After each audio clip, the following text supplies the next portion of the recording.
নমস্কার, এসপিইএন চ্যানেলে আপনাদের স্বাগত। এই মুহূর্তের সবচেয়ে বড় খবর হচ্ছে ভারতীয় দল টি-20 বিশ্বকাপে খাদের কিনারায় চলে গেছে। দক্ষিণ আফ্রিকার বিরুদ্ধে খুব বিচ্ছিরিভাবে হেরে গেছে আহমেদাবাদ যে নরেন্দ্র মোদী স্টেডিয়ামে। প্রধানমন্ত্রীর স্টেডিয়ামে ভারতের পারফরমেন্স রীতিমতো কলঙ্কজনক।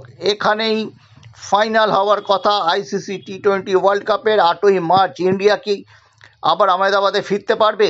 এই প্রতিবেদন তৈরির সময় ইন্ডিয়া দল আহমেদাবাদ ছাড়ছে। জসপ্রীত বুমরা দুর্দান্ত বোলিং করেছেন, ম্যাচের ট্র্যাজিক হিরো। তিনি কিন্তু টিম বাসের সঙ্গে নয়, নিজের গাড়িতে এয়ারপোর্টে এসেছেন। ইন্ডিয়াকে এর পরবর্তী ম্যাচ খেলতে হবে জিম্বাবুয়ের বিরুদ্ধে এবং তারপরে 26 তারিখে এই ম্যাচ খেলার পরে মার্চ ওয়েস্ট ইন্ডিজের সঙ্গে খেলা। জিম্বাবুয়ে যথেষ্ট ভালো দল, দুটি ম্যাচই জিততে হবে এবং বড় ব্যবধানে জিততে হবে, কারণ মাইনাসে চলে গেছে। -3.828 হচ্ছে নেট রান রেট। দুটো দলের পয়েন্ট যদি সমান হয়ে যায় তখন নেট রান রেট বিবেচ্য। আমরা অনেকদিন থেকে আশা করেছিলাম যে ভারতীয় দল চেস করতে খুব একটা পারে না। গতকাল টসে জিতে তারা চেস করতে যায়, হঠাৎ আগে ব্যাট করে একটা মোটামুটি বড় রান খাড়া করে দিতে পারলে তারপর বোলাররা অনেকটা মুক্ত মেজাজে ব্যাট করে। এদিন দেখা গেল ভারতের দুই পেসার জসপ্রীত বুমরা এবং আশদীপ সিং চমৎকার বল করলেন। প্রাথমিকভাবে 20 রানে 3টে উইকেট হারিয়ে ফেলেছিল সাউথ আফ্রিকা। সেখান থেকে দলকে টেনে তুললেন ডেভিড মিলার এই বিশ্বকাপে কিন্তু অতটা উজ্জ্বল ছিলেন না, কিন্তু এদিন অর্থাৎ রোববার তিনি কে নিয়ে দুর্দান্ত ক্রিকেট খেলেছেন এবং 7 ওভারের পর থেকে তিনি ম্যাচটা ঘুরিয়ে দিয়েছেন। প্রথম পাওয়ার প্লেতে ভারতের আধিপত্য ছিল, কিন্তু এরপরে আমরা দেখতে পাচ্ছি আস্তে আস্তে ম্যাচ ব্রেভিস এবং কিলের মিলারের জন্য 97 রান তারা যুক্ত করেছেন চতুর্থ উইকেটের জুটিতে।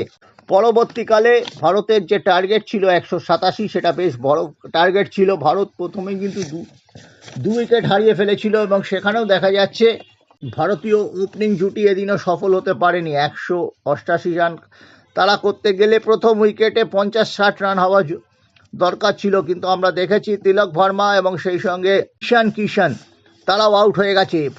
দক্ষিণ আফ্রিকা এই ম্যাচটিতে অত্যন্ত বিশ্লেষণমূলক ক্রিকেট খেলেছে। তারা ঈশান কিষান অফ স্পিনারের বিরুদ্ধে যে দুর্বলতা বারবার পাকিস্তান ম্যাচে দেখা গেছে, হল্যান্ড ম্যাচে দেখা গেছে, মাকরামকে তারা এগিয়ে দিয়েছিলেন এবং মাকরাম চতুর্থ বলেই তাকে ফিরিয়ে দিয়েছেন।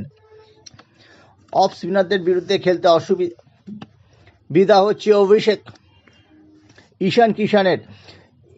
তিনি লেগ সাইডে খুব ভালো খেলছেন, কিন্তু অফ সাইডে তার নিয়ে তর্কাতীত নয়, অফ সাইডে তার খামতি রয়েছে। এবং অভিষেক শর্মা তিনি বল চুজ করছেন, যেখানে 1 রান বা 1 ড্রপ বাউন্ডারি যেসব বলে হওয়া উচিত, টার্গেট করা উচিত, কিংবা 1 রান বা 2 রান নেওয়া উচিত, সেখানে তিনি ছক্কা হাঁকাতে গিয়ে আড়াআড়ি ব্যাট চালাচ্ছেন এবং উইকেট ছুড়ে দিয়ে আসছেন। সাউথ আফ্রিকার কোচ সুকারি কার্নাট খুবই কৌশলী কোচ। তিনি দেশকে টেস্ট চ্যাম্পিয়নশিপ করিয়েছেন। ঘুচে গেছে তকমা এবং সেই তকমা ঘোচানোর পরে দারুণভাবে ঘুরে দাঁড়িয়েছে সাউথ আফ্রিকা। এবারের বিশ্বকাপে ভারতকে একেবারে ঠেলে দিয়েছে পেছনের সারিতে। ইডেনে মরণ বেচন ম্যাচ 1 মার্চ।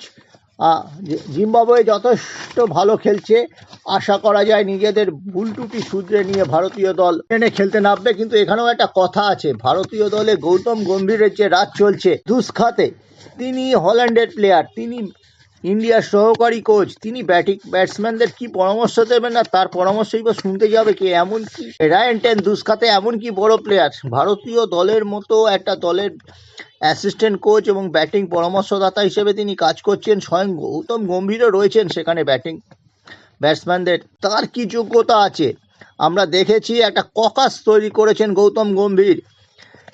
ব্যাপারটা হচ্ছে যে তিনি যখন মেন্টর হিসেবে কেকেআরকে 2 বছর আগে চ্যাম্পিয়ন করিয়েছিলেন, ঠিক সেক্ষেত্রে দেখা যাচ্ছে পদস্খলন। মর্নি মার্কেল ছিলেন, দুষ্খাতে ছিলেন।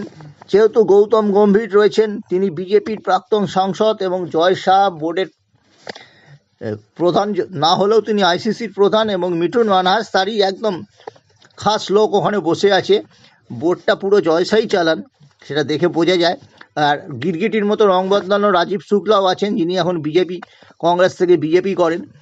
এদের জন্যই এই দলটা এই অবস্থা, যে সাপোর্ট স্টাফ। গৌতম গম্ভীরকে তো নিয়ে অনেক প্রশ্ন।